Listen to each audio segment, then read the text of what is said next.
ఈరోజే మహాలయ పౌర్ణమి, అలాగే ఉమా మహేశ్వర వ్రతం. అత్యంత దివ్యమైన విశిష్టమైన రోజు ఇది.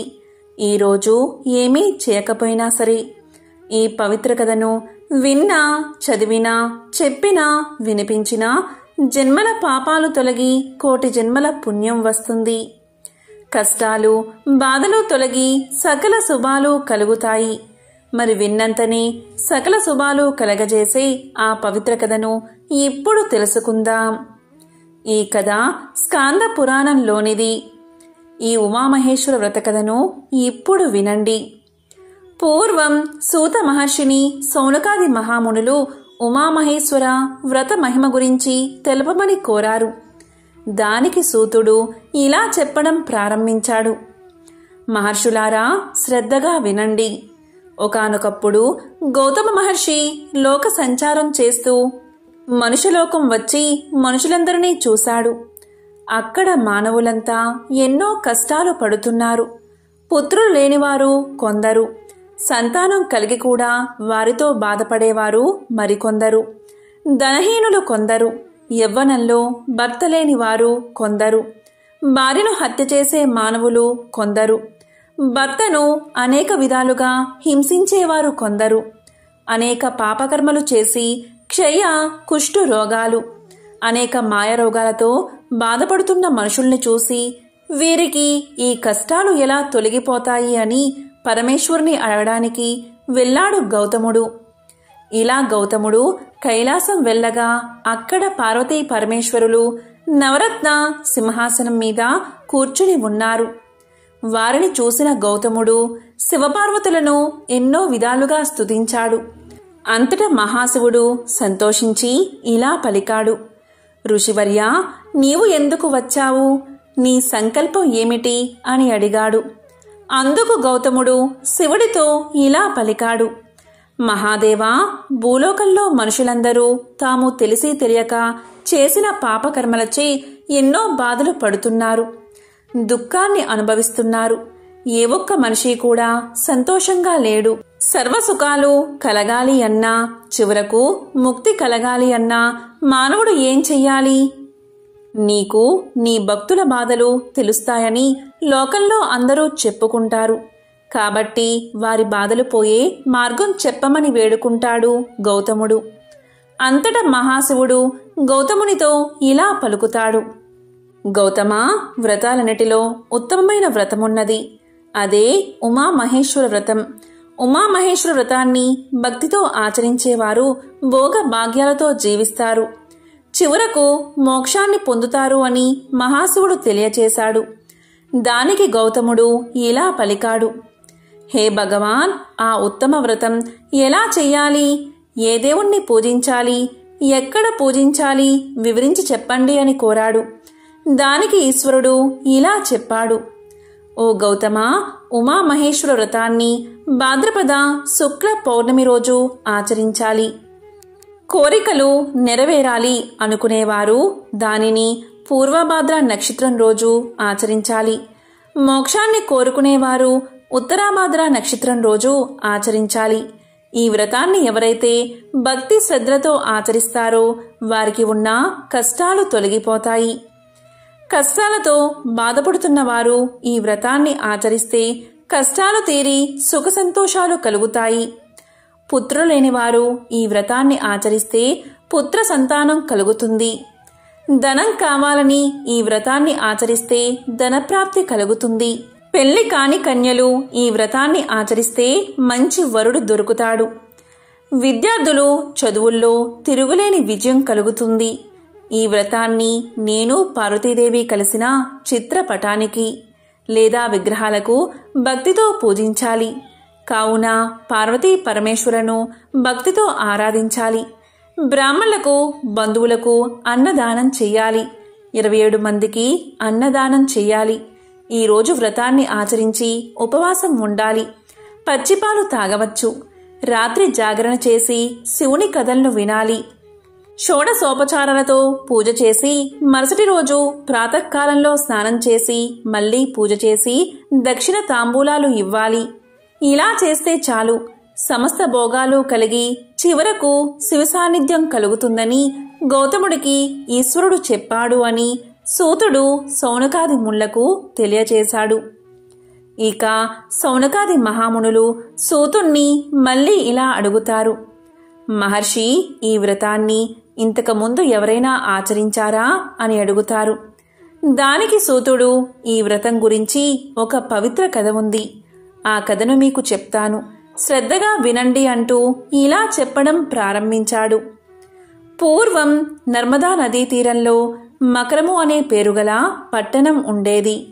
ఆ పట్టణంలో వీరసేనుడు అనే వర్తకుడు ఉండేవాడు. అతను ఐశ్వర్యవంతుడు, కానీ సంతానం లేదు. అందుకు ఆ దంపతులు నిత్యం ఎంతో బాధపడుతూ ఉండేవారు. ఒకరోజు ఒక మునిశ్రేష్ఠుడు ఆ ఊరికి వచ్చాడు. ఆ విషయం ఆ దంపతులకు తెలిసి ఆ ముని దగ్గరకు వెళ్లి ఇలా అన్నారు. మహానుభావ, శివానుగ్రహం వల్ల మాకు సంపదకు ఎటువంటి లోటు లేదు, కానీ సంతానం లేక మేము ఎంతో బాధపడుతున్నాం. దీనికి ఉపాయం ఏమైనా ఉంటే చెప్పమని ప్రాధేయపడ్డారు. అదంతా విన్న ముని ఇలా పలికాడు.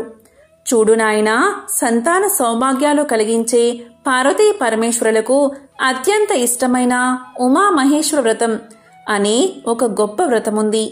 దాన్ని ఆచరిస్తే మీకు తప్పకుండా సంతానం కలుగుతుందని చెప్పాడు. వారు ముని చెప్పిన ప్రకారం వ్రతాన్ని ఆచరించగా కొంతకాలానికి వారికి ఒక మగ శిశువు జన్మించాడు. ఆ సంతోషంలో వారు ఉమామహేశ్వర వ్రతం గురించి మర్చిపోయారు.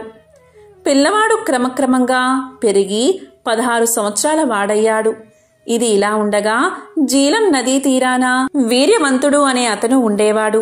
అతనికి అందమైన కూతురు ఉంది. ఆ కూతుర్ని పిల్లవాడికి ఇచ్చి వివాహం జరిపించారు. ఇలా కొడుకు కోడలు తాను భార్య సుఖంగా ఉన్నారు. ఈ విధంగా ఆ వర్తకుడు ఉమామహేశ్వర వ్రతం గురించి మర్చిపోయాడు.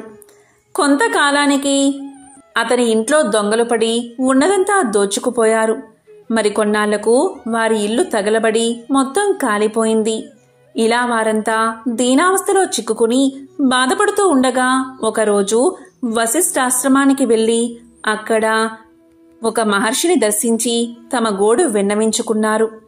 అంతటా మహర్షి దివ్య దృష్టితో అంతా తెలుసుకుని ఇలా పలికాడు. ఓ వర్తకుడా, నీవు ఉమామహేశ్వర వ్రతాన్ని మర్చిపోయావు. నీవు ఆ వ్రతాన్ని ఉల్లంఘించావు. ప్రతి సంవత్సరం చేయకుండా దైవాన్ని మోసం చేశావు. దానివల్లే నీకీ గతి పట్టింది అన్నాడు మహర్షి. కాబట్టి వీరసేన, గురువును వదిలిన మానవుడు రోగగ్రస్తుడు అవుతాడు. గురువులు ఉపదేశించు వ్రతాన్ని వదిలిన వారు మహానరకాన్ని పొందుతారు అని మహర్షి చెప్పగానే ఆ వర్తకుడు పార్వతీ పరమేశ్వరులకు క్షమాపణ చెప్పుకుని వశిష్ఠ పుత్రులు ఆచరించే వ్రతాన్ని చూసి తీర్థ ప్రసాదాలు గ్రహించి అన్ని కష్టాలు తొలగిపోతే వ్రతం చేస్తామని సంకల్పం చెప్పుకున్నాడు. అలా వర్తకుడు అతని భార్య ఇంటికి వచ్చేసరికి బాకీలు వసూలవడం, వ్యాపారంలో ప్రవేశించి లాభాలు వచ్చి ఎంతో ధనాన్ని ఆర్జించారు. ఇక భార్య వ్రతం గురించి గుర్తు చేయగా కుమారుడికి సంతానం కలగగానే వైభవంగా చేద్దామని సమాధానం చెప్పాడు వర్తకుడు. అలా మళ్లీ వారు భోగ భాగ్యాలు కలగగానే వ్రతం గురించి మర్చిపోయారు. ఇలా ఉండగా ఒకరోజు వీరసేనుడు కుమారుడితో కలిసి వ్యాపారం నిమిత్తం సింహ ద్వీపానికి సముద్ర మార్గంలో పోతూ ఉండగా గాలివాన పడగా పడవ నీటిలో మునిగిపోయింది. తాను ఒడ్డుకు చేరి కుమారుడు జాడ తెలియక చింతిస్తూ వర్తకుడు ఇంటికి వచ్చి భార్యా కోడలితో విషయాన్ని వివరించాడు. దానికి వారిద్దరూ ఎంతో శోకించారు. దీనికి తోడు వీరసేనుడికి వ్యాధి వచ్చి శరీరం కృషించిపోతూ ఉంది.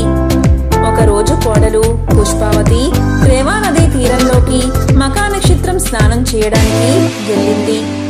అక్కడ స్త్రీలు కొందరు తమ భర్తలతో కూడి వ్రతాన్ని ఆచరిస్తున్నారు. పుష్పావతి అది చూసి ఈ వ్రతమేమిటి, ఎందుకు చేస్తున్నారు అని వారిని అడగగా వారు ఇలా చెప్పారు. మా కుమారుడు సముద్రంలో మునిగిపోయాడు. దానికి బాధపడి ఉమామహేశ్వర వ్రతాన్ని ఆచరిస్తున్నాము అని తెలియచేశారు. వెంటనే ఆమె వ్రతమంతా చూసి తీర్థ ప్రసాదాలు చేస్తానని సంకల్పం చెప్పుకుని ఇంటికి వస్తూ ఉంది. అప్పుడు మార్గమధ్యలో ఒక శివలింగం కనిపించింది. వెంటనే ఆమె శివలింగానికి బిల్వ పత్రాలు పుష్పాలతో పూజ చేసింది. అంతటా ఇలా వినిపించింది, ఓ వనిత, నీ మామ వ్రతభ్రష్టుడు, అందుకే ఇలాంటి విపత్తు కలిగింది అని వినిపించింది. వెంటనే ఆమె క్షమాపణలు చెప్పుకుని ఇంటికి వచ్చి అత్తగారికి జరిగిందంతా చెప్పింది. అంతటా వారిద్దరూ ఆత్రేయ మహర్షి దగ్గరకు వెళ్లగా యథాశక్తిగా ఉమామహేశ్వర వ్రతాన్ని ఆచరించారు. అలా వ్రతం చేసిన వారం రోజులకు భర్త దైవవశాన కొట్టుకు వచ్చి ఇంటికి తిరిగి వచ్చాడు. దానికి పుష్పావతి మిక్కిలి సంతోషించింది. ఆ వ్రత ప్రభావం వల్ల వారి కష్టాలన్నీ తీరిపోయాయి. మామ వ్యాధి కూడా నయమయ్యింది. తరువాత వారు క్రమం తప్పకుండా పౌర్ణమి రోజు ఉమామహేశ్వర వ్రతాన్ని ఆచరిస్తూ చివరకు శివ సాన్నిధ్యం పొందారు అని సూతుడు సౌనకాది మహామునులకు ఉమామహేశ్వర వ్రతం గురించి తెలియచేశాడు. ఎంతో పవిత్రమైన ఈ కథను విన్నవారికి సకల శుభాలు కలుగుతాయి. ఇంకా సూతుడు సౌనకాది మహామునులకు ఇలా చెప్పసాగాడు. పూర్వకాలమందు శివావతార దుర్వాసుడు ఒకప్పుడు సర్వలోకాలు సంచరిస్తూ వైకుంఠానికి వెళ్లి విష్ణుమూర్తిని చూశాడు. ఆ విష్ణువు దగ్గరకు వచ్చి నమస్కారం చేయగా కైలాసమందు శంకరుడిచే ప్రసాదించబడిన బిల్వమాలను దూర్వాసుడు విష్ణుమూర్తికి ఇచ్చాడు. అప్పుడు విష్ణువు ఆ మాలను కళ్లకు అద్దుకొనక శిరస్సును ధరించక గరుత్మంతుని మెడలో వేశాడు. అప్పుడు దూర్వాసుడు క్రోధావేశంతో ప్రసాద ధిక్కారం చేశాడు అని శపించాడు. ఓ హరి, నీ జన్మ నిరర్ధకం. సర్వపాపాలను పోగొట్టే బిల్వమాలను నువ్వెందుకు ధరించలేదు? నీ గర్వానికి నీ సంపదే కారణం. నీ సంపద యావత్తూ నశించుపోవుగాక. లక్ష్మీ పాలసముద్రంలో పడును కాక. గరుడు ఆకాశంలోకి ఎగిరిపోవుగాక.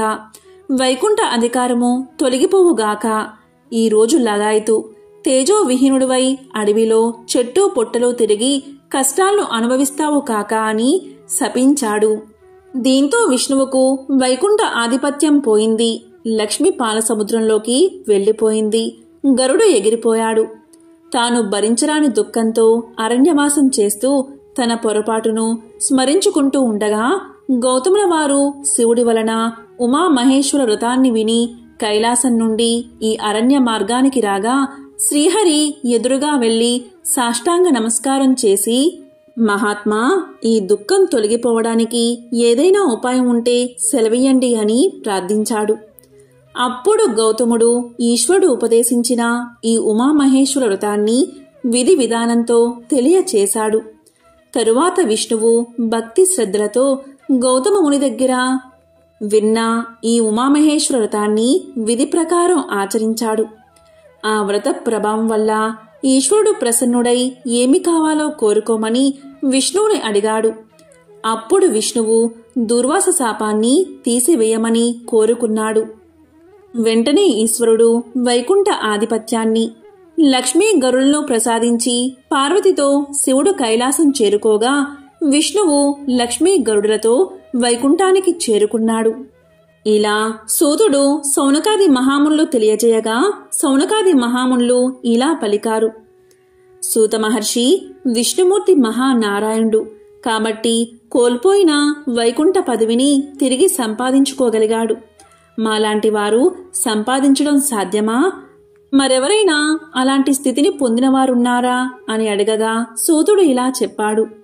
ఒకప్పుడు దేవేంద్రుడికి స్వర్గపదం పోయి నహుషునకు సంక్రమించగా ఇంద్రుడు కూడా ఉమామహేశ్వర వ్రతాన్ని ఆచరించి స్వర్గాధిపత్యాన్ని సంపాదించుకున్నాడు. సర్వభోగము శాశ్వతంగా అతనికి ప్రాప్తించింది అని సూతుడు సౌనకాది మహామునులకు తెలియచేశాడు. ఈ రోజుతో మహాలయ పక్షం ప్రారంభమవుతుంది. పక్షము అంటే 15 రోజులు. భాద్రపద మాసంలోని కృష్ణపక్షం 15 రోజులు మహాలయ పక్షంగా పరిగణిస్తారు. ఈ రోజు పితరులను పూజించిన వారికి సకల శుభాలు కలుగుతాయి. వంశాభివృద్ధి కలుగుతుంది. మరి ఎంతో విశేషమైన ఈ కథను విన్నంతనే సకల శుభాలు కలుగుతాయి. మరి ఆ కథ ఏంటో ఇప్పుడు ఈ వీడియోలో తెలుసుకుందాం. కర్ణుడికి దానశీలిగా పేరు ఉంది. కర్ణుడి మరణానంతరం కర్ణుడికి స్వర్గం ప్రాప్తించింది. ఆయన స్వర్గలోకానికి వెళ్తూ ఉండగా మార్గమధ్యలో ఆకలి దప్పికలు కలిగాయి. ఇంతలో ఒక పళ్ళ వృక్షం కనిపించింది. పళ్ళు కోసుకుని తిందామని నోటి ముందు ఉంచుకున్నాడు కర్ణుడు. ఆశ్చర్యం! ఆ పండు కాస్త బంగారపు ముద్దగా మారిపోయింది. ఆ చెట్టు పళ్ళే కాదు, మిగతా ఏ చెట్టు పళ్ళు కొయ్యబోయినా అదే అనుభవం ఎదురయింది కర్ణుడికి.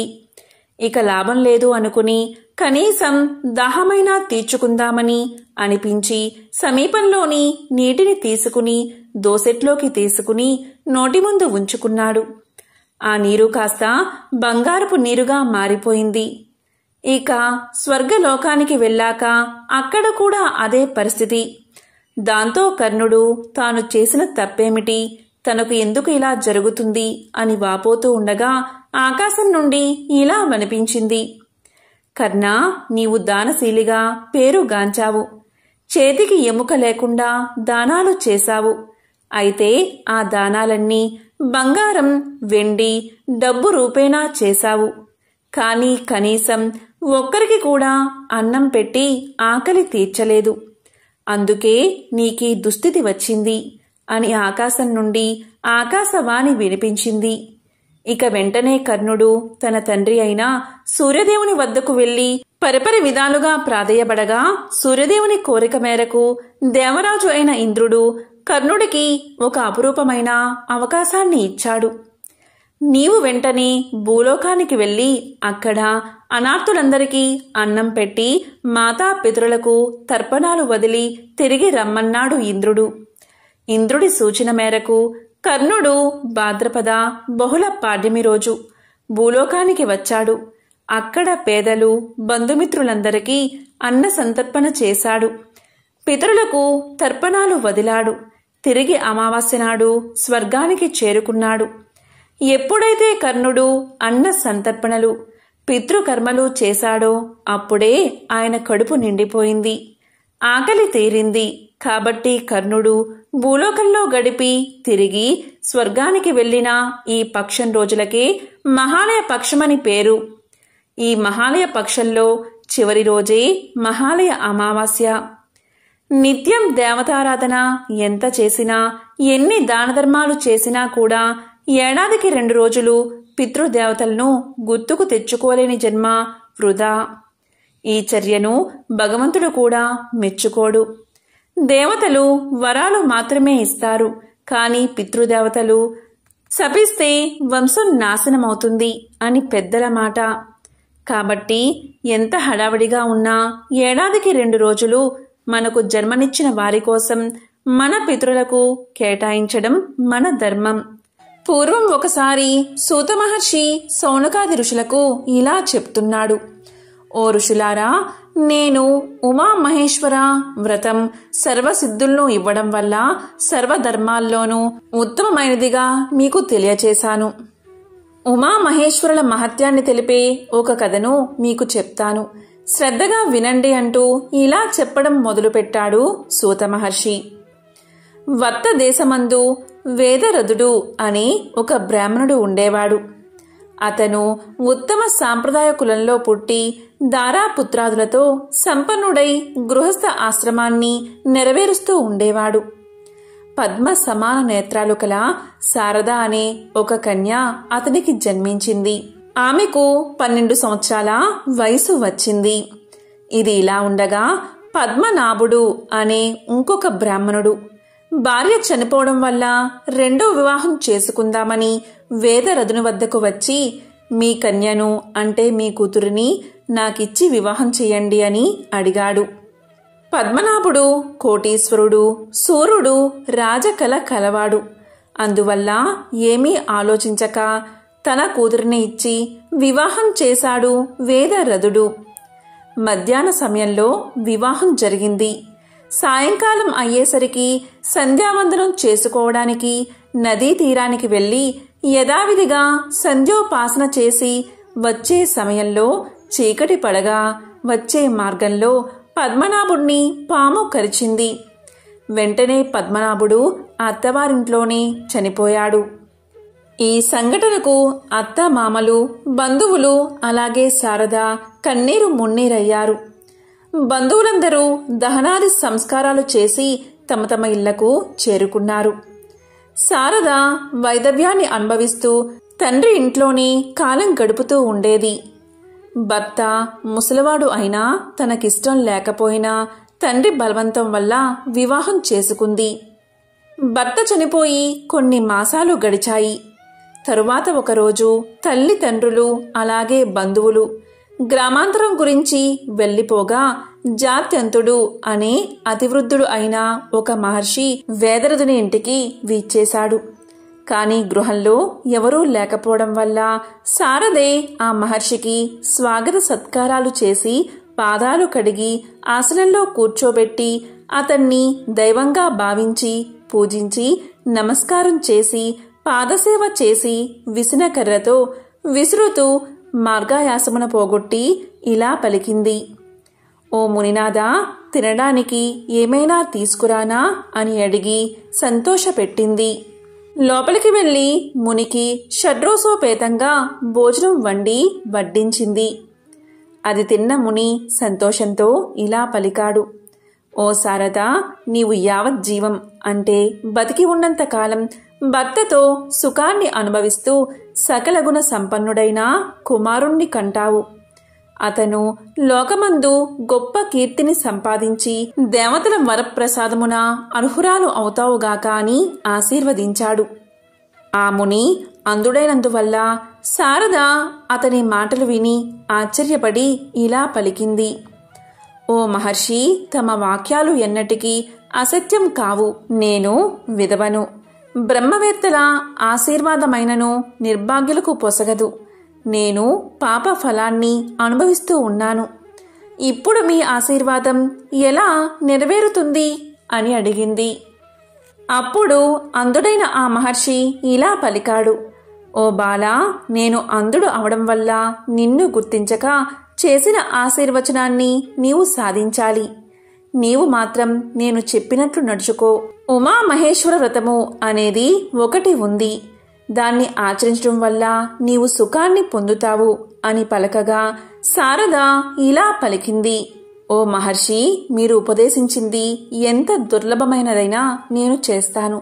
దాన్ని విధి విధానంతో నేను చేస్తాను, ఆచరిస్తాను అని పలకగా అంతలో శారద యొక్క తల్లిదండ్రులు, సోదరులు గ్రామాంతరం నుండి వచ్చి భోజనం చేసి కూర్చున్న ఆ మునిని చూసి త్వరగా వచ్చి మహాత్మునకు సాష్టాంగ నమస్కారం చేసి ఆ మునిని పూజించి వారి అనుగ్రహానికి పాత్రులై ఉన్నారు. శారద ముని యొక్క రాక మొదలు ఆశీర్వాదం వరకు అంతా కూడా తల్లిదండ్రులకు చెప్పింది. తల్లిదండ్రులు అది విని సంతోషించి మునిని ప్రార్థించారు. తల్లిదండ్రులు ఇలా పలికారు. ఓ మునివర్య, తాము దయచేయడం వల్ల మా గృహం సఫలమైనది, మా కులమంతా పవిత్రమైనది. శారద వైదవ్యాన్ని పొందింది. ఈమెను అనంతమైన దుఃఖ సముద్రం నుండి లేవదీయండి. దుఃఖం తొలగే వరకు తాము కూడా ఇక్కడ నివసించండి. తమ నిమిత్తం కోసం మఠాన్ని నిర్మిస్తాము. అందులో స్నానం, పూజా జపాలకు ఏర్పాట్లు చేస్తాము. ఓ మహర్షి, ఈ చిన్నది తమ పాదపూజ చేస్తుంది. తమ సన్నిధానమందే వ్రతాన్ని ఆచరిస్తుంది. వ్రత సమాప్తి పర్యంతం తామిక్కడే నివసించి కన్యను కృతార్థురాలను చెయ్యండి అని వేడుకున్నారు. అప్పుడు మునిశ్రేష్ఠుడు అలాగే అని మఠమందు నివసించి ఉన్నాడు. శారద ఎంతో భక్తి శ్రద్ధలతో ఉమామహేశ్వరుల్ని పూజిస్తూ ఉండేది. ఈ ప్రకారం ముని నియమములతో గురు సన్నిధానంలో మహావ్రతాన్ని 1 సంవత్సరం చేసుకుని ఆ మఠంలోనే వ్రతోద్యాపన నిమిత్తమై బ్రాహ్మణ భోజనము, దక్షిణ దానాన్ని చేసి బ్రాహ్మణులకు నమస్కారం చేసి పంపించి తల్లిదండ్రుల ఆశీర్వాదం తీసుకుని ఆ రోజు నియమంతో ఉపవాసం ఉండి మహాత్ముడు ఉపదేశించిన మంత్రాన్ని జపించి ప్రదోష కాలంలో ఈశ్వర ఆరాధన చేసి గురుమఠమందు గురుచరణ సన్నిధియందు శివ ధ్యానంతో రాత్రి అందు జాగరణ చేయుటకు ఉపవిష్టురాలయ్యింది. అమ్మవారిని భక్తి శ్రద్ధలతో ప్రార్థించగా అమ్మవారు శారద ముందు సాక్షాత్కరించింది. అమ్మవారు ఇలా పలికింది, ఓ మునివర్య, సంతోషించాను. ఓ శారద, నేను ఎంతగానో ఆనందించాను. దేవతలకు కూడా దుర్లభమైన వరాన్ని ప్రసాదిస్తాను. ఏమి కావాలో కోరుకో అని పలికింది. అప్పుడు ముని, ఓ తల్లి, ఈ శారదా కన్య వితంతువు. నేను అంధుణ్ణి అయినందువల్ల నాకు తెలియక జీవితాంతం భర్తతో సుఖంగా ఉండమని, మంచి సంతానం పొందమని ఆశీర్వదించాను. కాబట్టి నా ఆశీస్సులను నెరవేర్చే బాధ్యత నీదే తల్లి అని పలికాడు ముని. నా ఆశీర్వచనం సత్యమైనదిగా చెయ్యమని ప్రార్థించాడు. ఈ ప్రకారం అంధుడైన ఆ ముని వాక్యాలు విన్న అమ్మవారు ఇలా పలికింది. ఈమె పూర్వజన్మలో ద్రవిడ దేశంలో బ్రాహ్మణుడికి ద్వితీయ భార్య. అప్పుడు ఈమె పేరు భామిని. రూప సౌందర్యాలతో చాలా మృదువైనది. ఆమె తన సౌందర్యం చేత, వశీకరణాది క్రియల చేత భర్తను వశపరుచుకుంది. భర్త కూడా ఈమెనే ప్రేమిస్తూ ఉండేవాడు. దీనివల్ల ఎప్పుడూ అతను మొదటి భార్య వద్దకు వెళ్ళేవాడు కాదు. మొదటి భార్య భర్త రాకపోవడం వల్ల సంతానం లేక ఎప్పుడూ దుఃఖిస్తూ బాధపడుతూ కాలవశం వల్ల మరణించింది. ఈ ద్వితీయ భార్య అయిన భామిని యొక్క గృహ సమీపంలో ఒక బ్రాహ్మణుడు ఉండేవాడు. అతను భామిని ప్రేమించి చెయ్యి పట్టుకున్నాడు. భామిని దాంతో కోపగించుకుని ఆ బ్రాహ్మణుణ్ణి ధిక్కరించింది. దీంతో అతను మరణించాడు.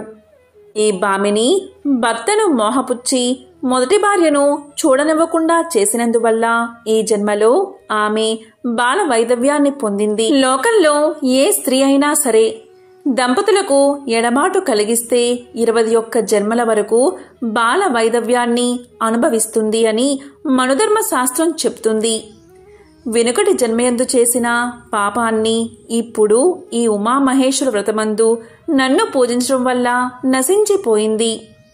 ఈమెను స్మరిస్తూ కామమోహితుడై ఏ బ్రాహ్మణుడు మరణించాడో అతనే ఈ కన్యను వివాహం చేసుకుని మరణించాడు. జన్మాంతరమందు అతడు అనుభవించిన దుఃఖాన్ని ఈ జన్మలో ఈమె అనుభవించవలసి వచ్చింది. కితటి జన్మలో మరణించిన బ్రాహ్మణుడే ఇప్పుడు ఈమెను పెళ్లాడి మరణించాడు. ఇతడు జన్మాంతరపతి.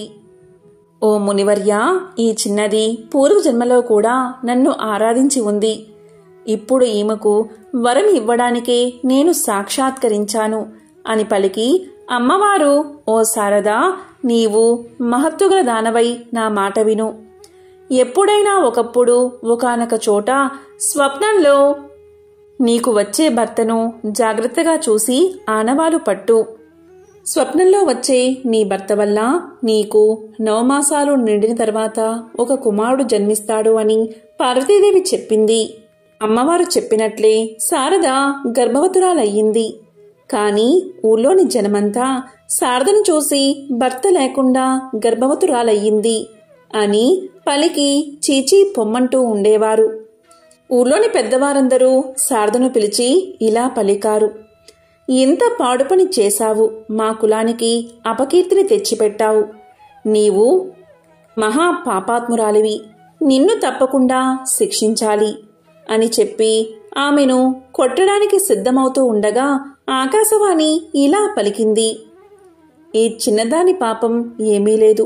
ఈమె కులాన్ని పాడు చేయలేదు, వ్రతభంగం కాలేదు. ఈ చిన్నది సుశీలయే. ఇటుపైన ఈ స్త్రీని జారని అని ఎవరు అంటారో వాళ్ళు మహాపాపులు అవుతారు. వారి నాలిక బద్దలైపోతుంది అని అశరీరవాణి పలికిన వాక్కులు విని తల్లిదండ్రులు ఎంతో సంతోషించారు. గ్రామంలోని వారందరూ ఆశ్చర్యపోయి మౌనంతో మాట్లాడకుండా తల వంచుకున్నారు. ఆ గ్రామస్తుల్లో కొంతమంది ఈ అశరీర వాక్యాలు సత్యం కావు, మేము నమ్మము అని పలికినంతలో వారి నాలుకలు బద్దలై నోటి వెంట క్రిములు వాంతులయ్యాయి. తరువాత బంధువులు, అలాగే ఇంట్లోని వారు ఆమెను పూజించి అపరాధానికి మన్నించమన్నారు.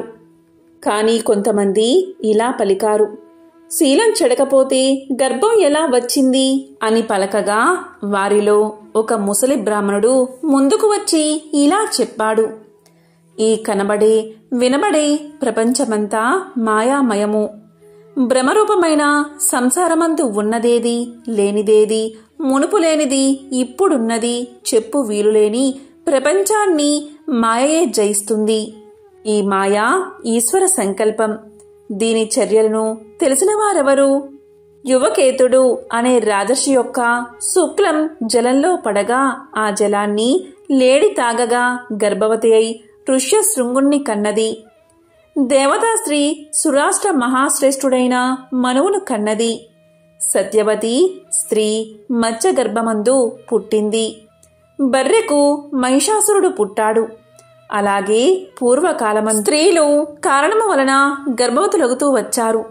వసుదేవునితో కూడకుండానే రోహిణికి బలరాముడు పుట్టాడు. దేవతల యొక్కయు శాపంతోనూ వరంతో ఉన్న అనుకూలమైన పనులు జరుగుతూ వచ్చాయి.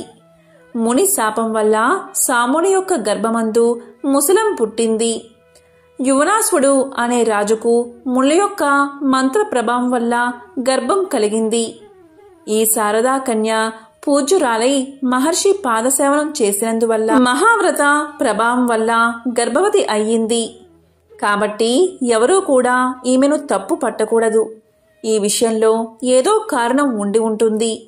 స్త్రీలు రహస్యమందేమి అడిగి తెలుసుకుందురు కాక అప్పుడు మహాజనుల యొక్క సంశయాలు నివారణ కాగలవు అని పలకగాని కొంతమంది స్త్రీలు ఆమెను రహస్యంగా పిలిచి అడిగారు.